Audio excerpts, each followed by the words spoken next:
নমস্কার বন্ধুরা, শ্রুতির তরফ থেকে সুজাতা যে রূপকথা রাজ্যে আপনাদেরকে নিয়ে চলেছে, আজকে তার নিবেদন কলাবতী রাজকন্যা। দক্ষিণারঞ্জন মিত্র মজুমদারের লেখা কলাবতী রাজকন্যা। দক্ষিণারঞ্জন মিত্র মজুমদার বাংলার মধ্যে লুকিয়ে থাকা রূপকথা এবং উপকথাগুলিকে সংগ্রহ করে যথাসম্ভব ভাষা এবং ভাব বজায় রেখে সংকলিত করেছিলেন। বাচিক শিল্পে গল্প বলা ও গল্প পাঠ দুটো আলাদা ভিন্ন আঙ্গিক। গল্প পাঠে লেখক বা কবি যা বলেছেন হুবাহু সেটাই বলতে হয়, কিন্তু গল্প বলায় কথকের সামান্য কিছু স্বাধীনতা থাকে। যারা শ্রোতা তাদের ভাব অনুযায়ী সাধু ভাষা চলিত ভাষা পরিবর্তন করা যায়। আজকে আমি গল্প বলা আঙ্গিকটি নিলাম। যদি আপনাদের ভালো লাগে লাইক কমেন্ট শেয়ার তো অবশ্যই করবেন, পাশে থাকবেন। আপনাদের যদি কোনো গল্প শোনার অনুরোধ থাকে অবশ্যই জানাবেন। শুরু করছি দক্ষিণারঞ্জন মিত্র মজুমদারের কলাবতী রাজকন্যা। এক যে রাজা, রাজার 7 রানী, বড় রানী, মেজ রানী, সেজ রানী, নরানী, কনে রানী, দৌরানী আর ছোট রানী। রাজার মস্ত বড় রাজ্য, প্রকাণ্ড রাজবাড়ি, হাতিশালে হাতি, ঘোড়াশালে ঘোড়া, ভাণ্ডারে ভাণ্ডারে মণি মাণিক্য। রাজার সব ছিল। এছাড়া মন্ত্রী, আমাত্য, সেপাই, লস্করে রাজপুরী গমগম করত, কিন্তু রাজার মনে সুখ ছিল না। 7টা রানী, একটা রানীরও সন্তান হলো না। রাজা রাজ্যের সকলে মনের দুঃখে দিন কাটে। একদিন রানীরা নদীর ঘাটে যখন স্নান করতে গিয়েছে, এমন সময় এক সন্ন্যাসী যে বড় রানীর হাতে একটা শিকড় দিয়ে বললেন, এইটা বেটে 7 রানীতে খেও, সোনার চাঁদ ছেলে হবে। রানীরা তো মনের আনন্দে তাড়াতাড়ি স্নান করে কাপড় চোপড় ছেড়ে গা মাথা শুকিয়ে সকলে পাকশালে গেল। আজ বড় রানী ভাত রাঁধবেন, মেজরানী তরকারি কাটবেন, সেজরানী ব্যঞ্জন রাঁধবেন, নরানী জল তুলবেন, কনে রানী জগন দেবেন, দৌরানী বাটনা বাটবেন আর ছোট রানী মাছ কুটবেন। 5 রানী পাকশালে রইলেন। নরানী কুয়োর পাড়ে গেলেন, ছোট রানী 5 গাদার পাশে মাছ কুটতে বসলেন। সন্ন্যাসীর শিকড়টি বড় রানীর কাছে। বড় রানী দৌরানীকে ডেকে বললেন, বোন, তুই তো বাটনা বাটবি, শিকড়টি আগে বাটিয়ে দে, সকলে একটু একটু করে খাই। দৌরানী শিকড় বাটতে বাটতে কতটুকু নিজে খেয়ে ফেললে। তারপর রূপোর থালে সোনার বাটি দিয়ে ঢেকে বড় রানীর কাছে নিয়ে গেলেন। বড় রানী ঢাকনা খুলে কতকটা খেয়ে মেজরানীর হাতে দিলেন। মেজরানী আরো খাতকটা খেয়ে সেজরানীকে দিলেন। সেজরানী কিছু খেয়ে দিলেন কনে রানীকে। কনে রানী বাকিটুকু খেয়ে ফেললেন। নরানী এসে দেখেন বাটিতে একটু তলানি পড়ে আছে, তিনি তাই খেলেন। ছোট রানীর জন্য আর কিছুই রইল না। মাছ কোটা হলে ছোট রানী উঠলেন। পথে নরানীর সঙ্গে দেখা। নরানী বললেন, ও অভাগী, তুই তো শিকড় বাটা পেলি না, যা যা শিগগিরি যা। ছোট রানী আকুলি ব্যাকুলি করে ছুটে আসলেন। এসে দেখলেন শিকড় বাটা একটুকুও নেই। দেখে তো ছোট রানী আছাড় খেয়ে মাটিতে পড়লেন। তখন 5 রানী এ ওকে দোষ দেয়, ও ওকে দোষ দেয়। এইরকম করে সকলে মিলে ভীষণ গোলমাল বাঁধিয়ে দিলেন। ছোট রানীর হাতের মাছ আঙিনায় গড়াগড়ি খেলো, চোখের জলে আঙিনা ভাসল। একটু পরে নরানী আসলেন। তিনি বললেন, ওমা, ওর জন্য কি তোরা কিছুই রাখিস নি রে? তোরা এগুলো কেমন লা? চল বোন, শিলনোড়া ধুয়ে যদি একটু একটু লাগে থাকে তাই তোকে খাইয়ে দিই, ঈশ্বর করেন তো ওতেই তোর সোনার চাঁদ ছেলে হবে। ছোট রানী কি আর করে, কেঁদে কেটে শিল ধোয়া জলটুকুই খেলেন। তারপর রানীতে ছোট রানীতে ভাগাভাগি করে জল আনতে গেল, আর রানীরা নানা কথা বলা বলি করতে লাগলো। 10 মাস 10 দিন যায়, 5 রানীর 5 ছেলে হলো। এক এক ছেলে যেন সোনার চাঁদ। রানী আর ছোট রানীর কি হলো? বড় রানীদের কথাই সত্যি, রানীর পেটে একটা পেঁচা আর ছোট রানীর পেটে একটা বানর হলো। বড় রানীদের ঘরের সামনে ঢোল ঢাক বেজে উঠল। রানী আর ছোট রানীর ঘরে কান্নাকাটি পড়ে গেল। রাজা আর রাজ্যের সকলে এসে 5 রানীকে জয়ডঙ্কা দিয়ে ঘরে তুললেন। রানী ছোট রানীকে কেউ জিজ্ঞেসও করল না। কিছুদিন পর রানী চিড়িয়াখানার বাঁধি আর ছোট রানী ঘুটিকুরুনি দাসী হয়ে দুঃখে কষ্টে দিন কাটাতে লাগলেন। ক্রমে ক্রমে রাজার ছেলেরা বড় হয়ে উঠল, পেঁচা আর বানরও বড় হলো। 5 রাজপুত্রের নাম হলো হীরা রাজপুত্র, মানিক রাজপুত্র, মতি রাজপুত্র, শঙ্খ রাজপুত্র আর কাঞ্চন রাজপুত্র। পেঁচার নাম হলো ভুতুম আর বানরের নাম হলো বুদ্ধু। 5টি রাজপুত্র 5টি পক্ষীরাজ ঘোড়ায় চড়ে বেড়ায়। তাদের সঙ্গে কত সিপাই লস্কর পাহারা থাকে। ভুতুম আর বুদ্ধু দুজনে তাদের মায়েদের কুড়ে ঘরের পাশে একটা ছোট্ট বকুল গাছের ডালে বসে খেলা করে। 5 রাজপুত্রেরা বেড়াতে বেরিয়ে আজ একে মারে তো কাল ওকে ধরে গর্দান দেয়। রাজ্যের লোক তিতিবিরক্ত হয়ে উঠল। ভুতুম আর বুদ্ধ দুইজনে খেলাধুলা করে, যার যার মায়ের সঙ্গে যায়। বুদ্ধ মায়ের ঘুঁটে কুড়িয়ে দেয়, ভুতুম চিড়িয়াখানার পাখিদের ছানাগুলোকে খাবার দেয়। আর 2-1 দিন পর পর দুইজনে রাজবাড়ির দক্ষিণ দিকে বনের মধ্যে বেড়াতে যায়। ভুতুমের মা চিড়িয়াখানার বাঁধি, বুদ্ধুর মা ঘুটিকুরুনি দাসী। কোনোদিন খেতে পায়, কোনোদিন পায় না। বুদ্ধু 2 মায়ের জন্য বন জঙ্গল থেকে কত রকমের ফল আনে। ভুতুম ঠোঁটে করে 2 মায়ের পান খাবার সুপুরি আনে। এই রকম করে ভুতুম আর ভুতুমের মা, বুদ্ধু আর বুদ্ধুর মার দিন কাটে।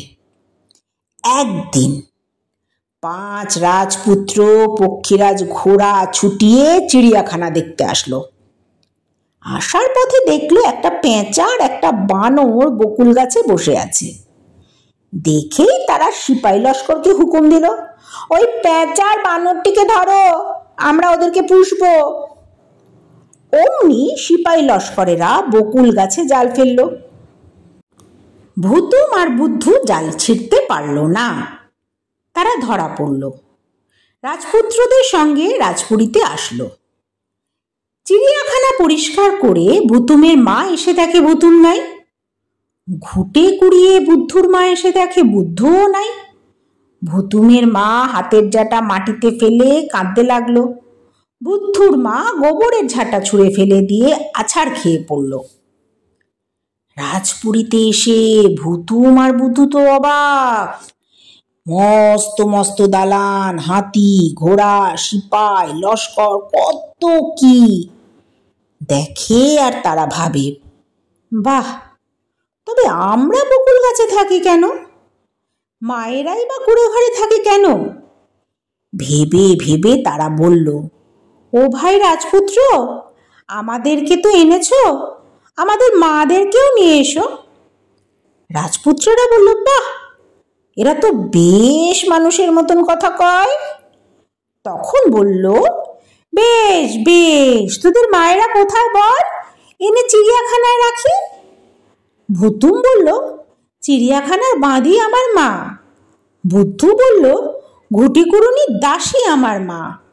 শুনে রাজপুত্রদের সে কি হাসি, মানুষের পেটে আবার পেঁচা হয়, মানুষের পেটে আবার বানর হয়। ছোট রানী আর রানীর কথা রাজপুত্ররা তো জানতো না। একজন সিপাই ছিল, সে বলল, হবে না কেন, আমাদেরই তো 2 রানী ছিলেন, তাদের পেটে পেঁচা আর বানর হয়েছিল, রাজা তো সেই জন্য তাদেরকে খেদিয়ে দিয়েছেন, এরা মনে হয় সেই পেঁচা আর বানর পুত্র। শুনিয়ে রাজপুত্ররা একেবারে ছিছি করে উঠল। তখনই খাঁচার ওপর লাথি মেরে সিপাই লস্করকে বলল, এই দুটোকেও বার করে দাও, বলে রাজ্যের ছেলেরা পক্ষীরাজে চড়ে বেড়াতে বেরোলো। ভুতুম আর বুদ্ধ জানতে পারলো তারাও তাহলে রাজার ছেলে। ভুতুমের মা বাঁধি নয়, বুদ্ধুর মাও দাসী নয়। বুদ্ধু বলল, দাদা চল, আমরা বাবার কাছে যাব। ভুতুম বলল, চল।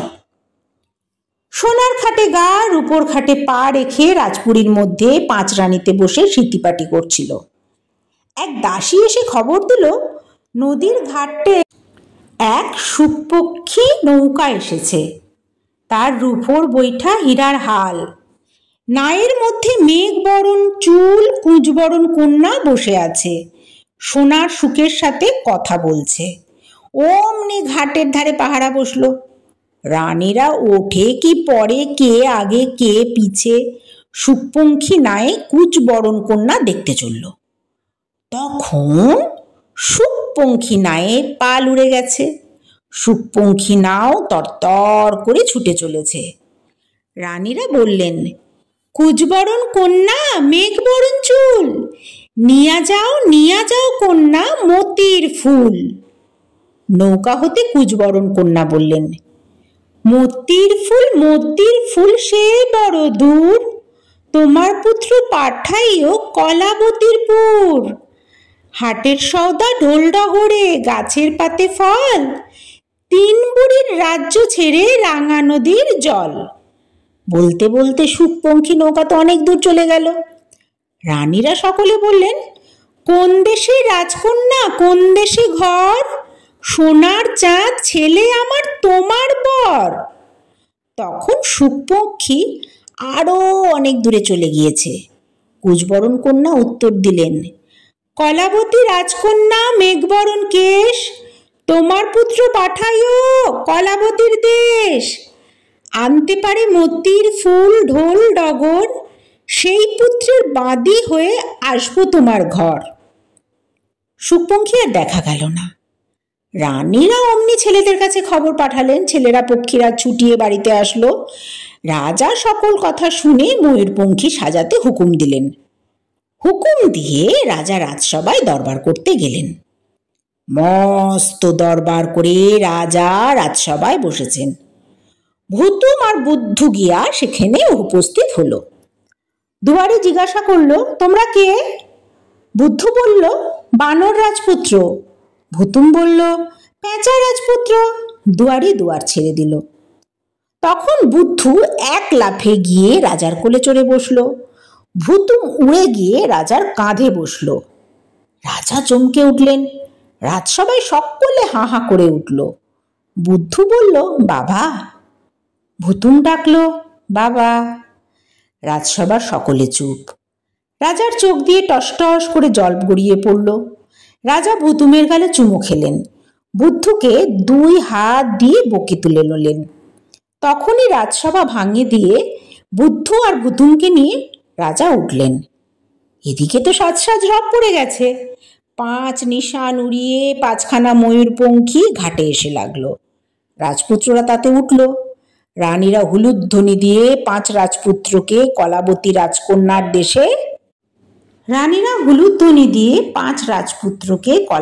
রাজকন্যার দেশে পাঠালেন। সেই সময় ভুতুম আর বুদ্ধকে নিয়ে রাজা যে নদীর ঘাটে আসলেন। বুদ্ধ বলল, বাবা ও কি যায়? রাজা বললেন, ময়ূরপঙ্খী। ভুতুম বলে, বাবা ময়ূরপঙ্খী নাও কি? রানীরা সকলে খিলখিল করে উঠল। কে এলো বাদির ছানা না কিলো, কে এলো ঘুটে কুড়ুনির ছা না কিলো, ও মা ছি ছি ছি। রানীরা ভুতুমের গালে ঠোনা মেরলেন, বুদ্ধুর গালে চড় মারলেন। রাজা আর কিছু বলতে পারলেন না, চুপ করে দাঁড়িয়ে রইলেন। রানীরা রাগে গড়গড় করতে করতে রাজাকে নিয়ে রাজপুরীতে চলে গেল। ভুতুম বলল, ভাই চল আমরা ছুতোর বাড়ি যাই, ময়ূরপঙ্খী গড়াবো, রাজপুত্ররা যেখানে গেল সেইখানে যাব। ভুতুম বলল, চল। দিন নাই রাত্রি নাই, কেঁদে কেঁদে ভুতুমের মা বুদ্ধের মার দিন যায়। তারাও শুনলেন রাজপুত্রেরা ময়ূরপঙ্খী করে কলাবতী রাজকন্যার দেশে চলেছে। শুনে দুজনে দুজনের গলা ধরে আরো কাঁদতে লাগলেন। কেঁদে কেটে দুই বোনে শেষে নদীর ধারে আসলেন। তারপরে দুইজনে দুইখানা সুপুরির ডোঙায় দুই কড়াকড়ি ধান দুর্বা আর আগা গলুইয়ের আগা পাছায় সিঁদুরের ফোঁটা দিয়ে ভাসিয়ে দিলেন। বুদ্ধুর মা বললেন, বুদ্ধু আমার বাপ, কি করেছি পাপ, কোন পাপে ছেড়ে দিয়ে গেলি মনস্তাপ। সুখপঙ্খী নায়ের পাছে ময়ূরপঙ্খী যায়, আমার বাছা থাকলে যেতিস মায়েরই এই নায়। পৃথিবীর যেখানে যে আছো ভগবান, আমার বাছার তরে দিলাম এই দুর্বা ধান। ভুতুমের মাও বললেন, ভুতুম আমার বাপ, কি করেছি পাপ, কোন পাপে ছেড়ে গেলি দিয়ে মনস্তাপ। সুখপঙ্খী নায়ের পাছে ময়ূরপঙ্খী যায়, আমার বাছা থাকলে যেতিস মায়েরই এই নায়। পৃথিবীর যেখানে যে আছো ভগবান, আমার বাছার তরে দিলাম এই দুর্বা ধান। সুপারির ডোঙা ভাসিয়ে কাঁদতে কাঁদতে বুদ্ধ ভুতুমের মা কুড়েতে ফিরে গেলেন। ছুতরের বাড়ি যেতে যেতে পথে ভুতুম আর বুদ্ধ দেখল দুইখানি সুপুরির ডোঙা ভেসে ভেসে যাচ্ছে। বুদ্ধ বলল, দাদা এই তো আমাদের নাও, এতেই উঠে পড়ি। ভুতুম বলল, ওঠ। তখন বুদ্ধু আর ভুতুম দুই জনে দুই নায়ে উঠে বসল। দুই ভাইয়ের দুই ময়ূরপঙ্খী যে পাশাপাশি ভাসে ভেসে চলল। লোকজন দেখে আর বলে, ও মা, এ আবার কি? বুদ্ধু বলে, ভুতুম বলে, আমরা বুদ্ধু ভুতুম, বুদ্ধু ভুতুম যায়। আর রাজপুত্রদের ময়ূরপঙ্খী যেতে যেতে তিন বুড়ির রাজ্যে গিয়ে পৌঁছল। অমনি তিন বুড়ির তিন বুড়া পাইক এসে নৌকো আটকালো। নৌকো আটকিয়ে তারা মাঝি মল্লার সিপাই লস্কর সব শুধু পাঁচ পুত্রকে থলের মধ্যে পুরে তিন বুড়ির কাছে নিয়ে গেল। তাদেরকে দেখে তিন বুড়ি তো তিন সন্ধ্যা জল খেয়ে নাক ডেকে ঘুমিয়ে পড়ল। অনেক রাত্রে তিন বুড়ির পেটের মধ্যে থেকে রাজপুত্রেরা বলা বলি করতে লাগলো, ভাই জন্মের মতো বুড়িদের পেটে রইলাম, আর মাকে দেখতে পারবো না, আর বাবাকে দেখতে পারবো না। এমন সময় কারা আস্তে আস্তে ডাকলো, দাদা দাদা। রাজপুত্রেরা চুপি চুপি উত্তর করলো, কে ভাই, কে ভাই, আমরা যে বুড়ির পেটে। বার থেকে উত্তর হলো, আমার লেজ ধরো, আমার পুচ্ছ ধরো। রাজপুত্রেরা লেজ ধরে পুচ্ছ ধরে বুড়িদের নাকের ছিদ্র দিয়ে বাইরে আসলো। এসে দেখে বুদ্ধু আর ভুতুম।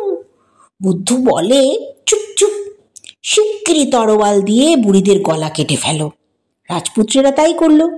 রাজপুত্র মাঝি মল্লার সবাই বাইরে আসলো। এসে সকলে তাড়াতাড়ি গিয়ে ময়ূরপঙ্খীর পাল তুলে দিল। বুদ্ধ আর ভুতুমকে কেউ জিজ্ঞাসাও করল না। ময়ূরপঙ্খী সারা রাত ছুটে ছুটে ভোরে রাঙা নদীর জলে গিয়ে পড়ল। রাঙা নদীর চারদিকে কুল নাই, কিনারা নাই, কেবল রাঙা জল। মাঝিরা দিক হারিয়ে ফেলল। পাঁচ ময়ূরপঙ্খী ঘুরতে ঘুরতে সমুদ্রে গিয়ে পড়ল। রাজপুত্র মাঝি মল্লার সকলেই হাহাকার করে উঠল। 7 দিন 7 রাত্রি ধরে ময়ূরপঙ্খীগুলি সমুদ্রের মধ্যে আছাড়ি পিছাড়ি করল। শেষে নৌকা তো আর থাকে না, সব যায় যায়। রাজপুত্রেরা বলল, হায় ভাই, বুদ্ধু ভাই যদি আজ থাকতো রক্ষা করত, ভুতুম ভাই যদি থাকতো তাহলে রক্ষা করত। কি ভাই, কি ভাই, কি চাই, কি চাই বলে বুদ্ধু আর ভুতুম তাদের সুপুরির ডোঙা ময়ূরপঙ্খীর গলুয়ের সাথে বেঁধে রাজপুত্রদের কাছে আসলো। আর মাঝিদের বলল, উত্তর দিকে পাল তুলে দাও। দেখতে দেখতে ময়ূরপঙ্খী সমুদ্র ছাড়িয়ে এক নদীতে এসে পড়ল। নদীর জল যেন টলটল ছলছল করছে। দুই পাড়ে আম কাঁঠালের হাজার হাজার গাছ। রাজপুত্ররা সকলে পেট ভরে আম কাঁঠাল খেয়ে সুস্থির হলো। তখন রাজপুত্ররা বলল, ময়ূরপঙ্খীতে বানর আর পেঁচা কেন রে? ও দুটোকে জলে ফেলে দে। মাঝিরা বুদ্ধু আর ভুতুমকে জলে ফেলে দিল। তাদের সুপুরির ডোঙা ছুঁড়ে ফেলে দিল। নদীর জলে ময়ূরপঙ্খী আবার চলতে লাগলো। চলতে চলতে এক জায়গায় এসে 5টি ময়ূরপঙ্খী রাজপুত্র, মাঝি, মল্লার সব নিয়ে ভুস করে ডুবে গেল। আর তাদের কোনো চিহ্ন রইল না। কতক্ষণ পরে বুদ্ধু আর ভুতুমের ডোঙা সেইখানে আসলো। বুদ্ধু বলল, দাদা। ভুতুম বলল, কি? বুদ্ধু বলল, আমার মন যেন কেমন কেমন করে। এইখানে কি কিছু হয়েছে? এসো তো ডুব দিয়ে দেখি। ভুতুম বলল, হগে, ওরা মরে গেলেই বাঁচি, আমি ডুব টুব দিতে পারবো না। বুদ্ধু বলল, ছি, অমন কথা বলে না। তা তুমি থাকো, এই আমার কোমরে সুতো বাঁধলাম, যতদিন সুতোতে টান না দেব ততদিন যেন তুলো না। ভুতুম বলল, আচ্ছা, তা পারি। তখন বুদ্ধু নদীর জলে ডুব দিল। ভুতুম সুতো ধরে বসে রইল। যেতে যেতে বুদ্ধু পাতালপুরীতে গিয়ে দেখলো এক মস্ত সুড়ঙ্গ। সুড়ঙ্গ পার হয়ে দেখে যে এক রাজপুরী। এ যেন ইন্দ্রপুরী, কিন্তু সে রাজ্যে মানুষ নেই। কেবল 100 বছরের বুড়ি বসে একটা ছোট্ট কাঁথা সেলাই করছে। বুড়ি বুদ্ধকে দেখে হাতের কাঁথা বুদ্ধুর গায়ে ছুঁড়ে মারল। অমনি হাজার হাজার সিপাই এসে বুদ্ধকে বেঁধে নিল, রাজপুরীর মধ্যে নিয়ে গেল। একটা অন্ধকার কুটুরির মধ্যে বুদ্ধকে বন্ধ করে রেখে দিল। অমনি কুটুরির মধ্যে, বুদ্ধ ভাই, আয় ভাই বলে অনেক লোক বুদ্ধকে ঘিরে ধরল। বুদ্ধ দেখল রাজপুত্র আর মাঝি মল্লাররা। বুদ্ধ বলল, বটে, বুঝেছি। পরদিন বুদ্ধ দাঁত মুখ সিটকিয়ে মরে থাকলো।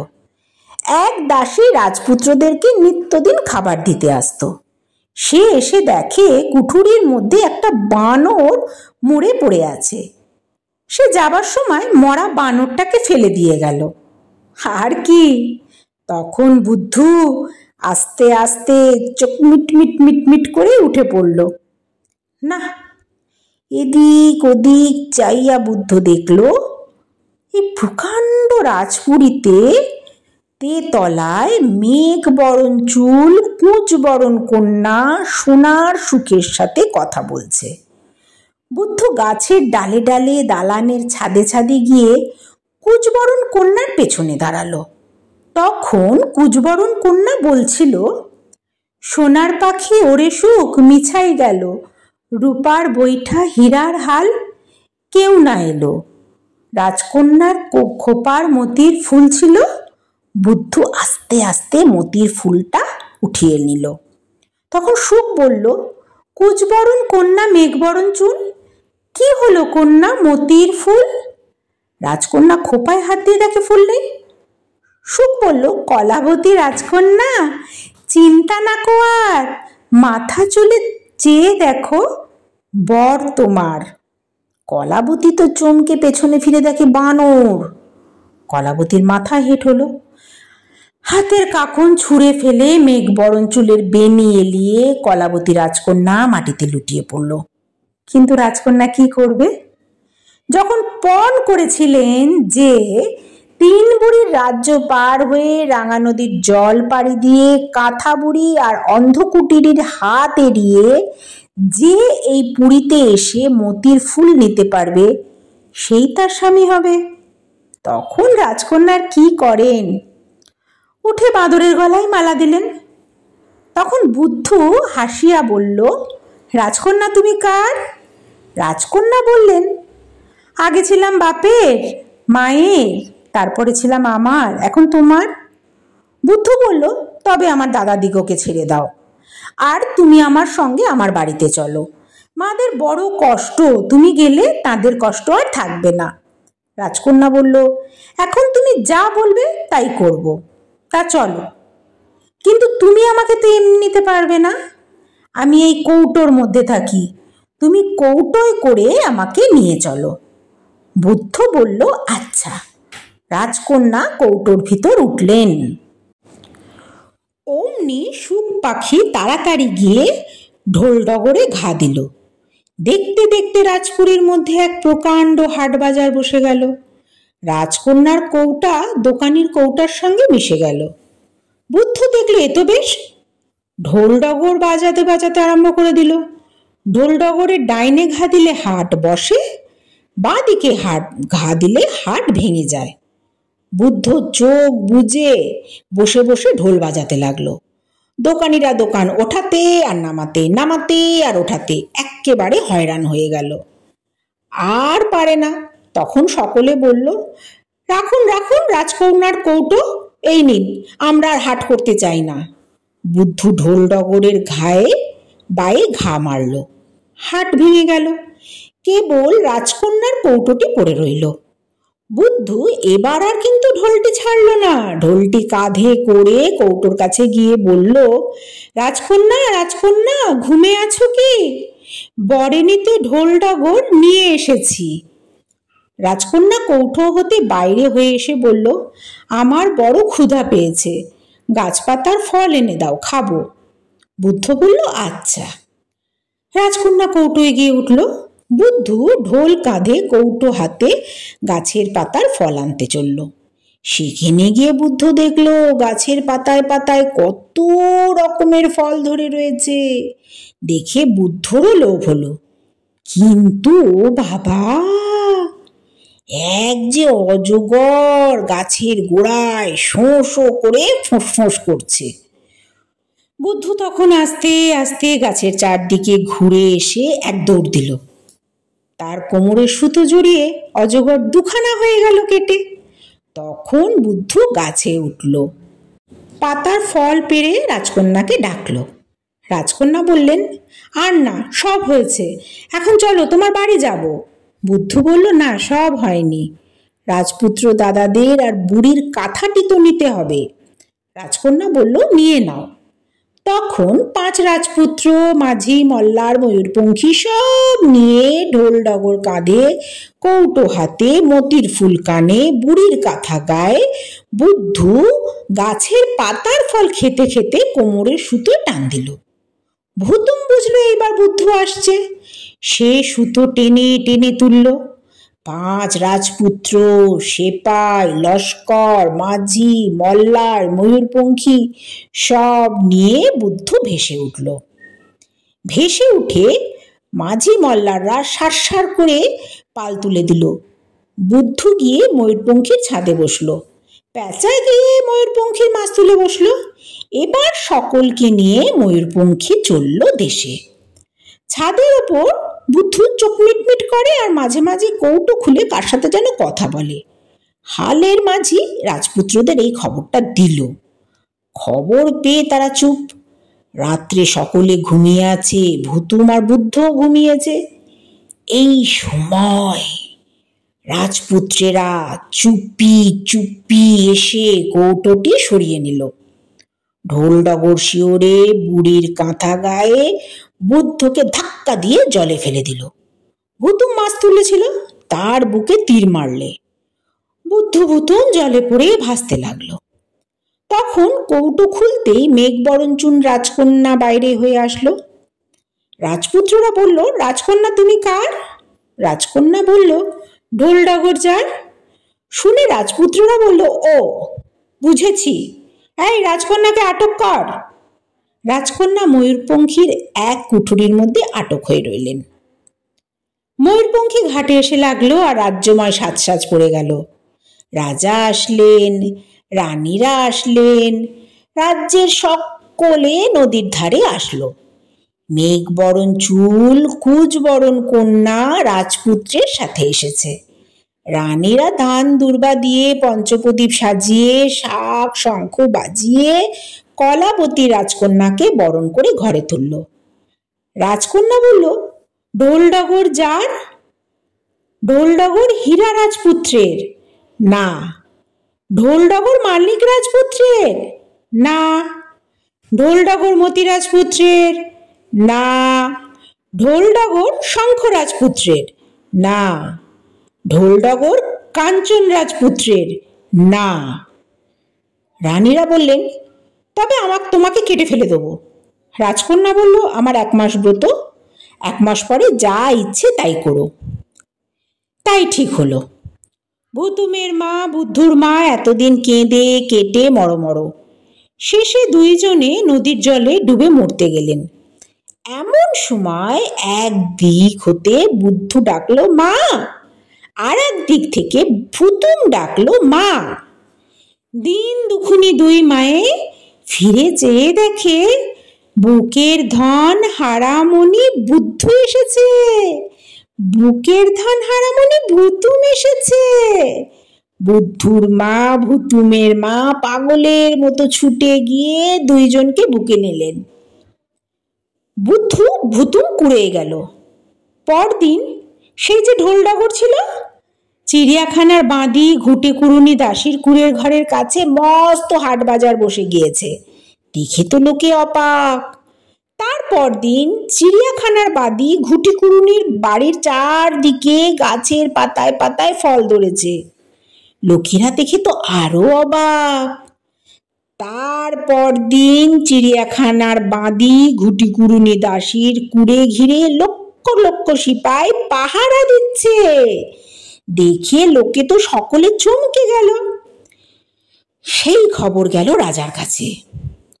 সেই দিন কলাবতী রাজকন্যা বললেন, মহারাজ, আমার ব্রতের দিন শেষ হয়েছে, আমাকে মারবেন কি কাটবেন যা ইচ্ছা তাই করুন। শুনে রাজার চোখ ফুটল। রাজা সব বুঝতে পারলেন। বুঝে রাজা বললেন, মা, আমি সব বুঝেছি। নরানী আর ছোট রানীকে ঢোলডগর বাজিয়ে ঘরে এনে তুললেন। অমনি রাজপুরীতে যত ঢাক ঢোল বেজে উঠল। কলাবতী রাজকন্যা নতুন জলে স্নান করে নতুন কাপড় পরে ব্রতের ধান দুর্বা মাথায় গুজে দুই রানীকে বরণ করে আনতে চলল। শুনে 5 রানী ঘরে গিয়ে খিল দিল, 5 রাজপুত্র ঘরে গিয়ে কপাট দিল। লক্ষ সিপাই ঢোল ডগর বাজিয়ে নরানী ছোট রানীকে নিয়ে কলাবতী রাজকন্যা রাজপুরীতে ফিরে আসলো। বুদ্ধ ফুতুম এসে রাজাকে প্রণাম করলো। পরদিন মহা ধুমধামে মেঘবরণ চুল কুচবরণ কন্যা কলাবতী রাজকন্যার সঙ্গে বুদ্ধুর বিয়ে হয়ে গেল। আর এক দেশে রাজকন্যা হীরাবতীর সঙ্গে ভুতুমের বিয়ে হলো। 5 রানীরা কি আর খিল খোলে? 5 রাজপুত্রেরা কি আর কপাট খোলে? 5 রানী আর 5 রাজপুত্রের ঘরের ওপর পাট দিয়ে মাটি দিয়ে রাজা বুঝিয়ে দিলেন। কয়দিন যায়, রাত্রিরে বুদ্ধুর ঘরে ভুতুমের ঘরে কলাবতী রাজকন্যা হীরাবতী রাজকন্যা তখন ঘুমে। খুব রাত্রে হীরাবতী কলাবতী উঠে দেখেন, এ কি, হীরাবতীর ঘরে স্বামী নেই, কলাবতীর ঘরেও তো স্বামী নেই। কি হলো? দেখেন বিছনার উপরে এক বানরের ছাল, বিছনার উপরে এক পেঁচার ছাল। ওই দেখো, তবে তো এরা সত্যিকারের বানর না, সত্যিকারের পেঁচাও না। দুই বোন ভাবেন এবং শেষে ভেবে উকি দিয়ে দেখেন 2 রাজপুত্র ঘোড়ায় চেপে রাজপুরী পাহারা দেয়। রাজপুত্রেরা যে দেবতার মতন সুন্দর। তখন 2 বোনে যুক্তি করে তাড়াতাড়ি পেঁচা আর বানরের ছাল প্রদীপের আগুনে পুড়িয়ে ফেললেন। পোড়াতেই গন্ধ পেয়ে 2 রাজপুত্র ঘোড়া ফেলে তাড়াতাড়ি ছুটে আসলেন। ছুটে এসে দেবকুমার 2 রাজপুত্র বললেন, সর্বনাশ, এ কি করলে? সন্ন্যাসীর মন্ত্র ছিল, ছদ্মবেশে আমরা থাকতাম, দেবপুরে যেতাম আসতাম, রাজপুরে পাহারা দিতাম, আর তো সেসব করতে পারবো না। এখন আর তো আর আমরা বানর আর পেঁচা হয়ে থাকতে পারবো না। কথা যে প্রকাশ হয়ে গেল। দুই রাজকন্যা একটু থতমত খেয়ে হেসে বললেন, তার আর কি, তবে তো ভালোই হলো। ও মা, তবে তো এ আর পেঁচা নয়, এ তো বানরও নয়, আমরা কোথায় যাই? দুই রাজকন্যার ঘরে আর কি, সুখের নিশি সুখের হাট। তারপর দিন ভোরে উঠে সকলে দেখে দেবতার মতন মূর্তি দুই সোনার চাঁদ রাজপুত্র রাজার দুই পাশে বসে আছে। দেখে তো সকলে একেবারে চমৎকার চমৎকার করতে লাগলো। কলাবতী রাজকন্যা বললেন, উনি বানরের ছাল গায়ে দিয়ে থাকতেন, কাল রাতে আমি তা পুড়িয়ে ফেলেছি। আর এক দেশের রাজকন্যা হীরাবতী বললেন, উনি পেঁচার পাক গায়ে দিয়ে থাকতেন, কাল আমি তা পুড়িয়ে ফেলেছি। শুনে সকলে ধন্য ধন্য করল।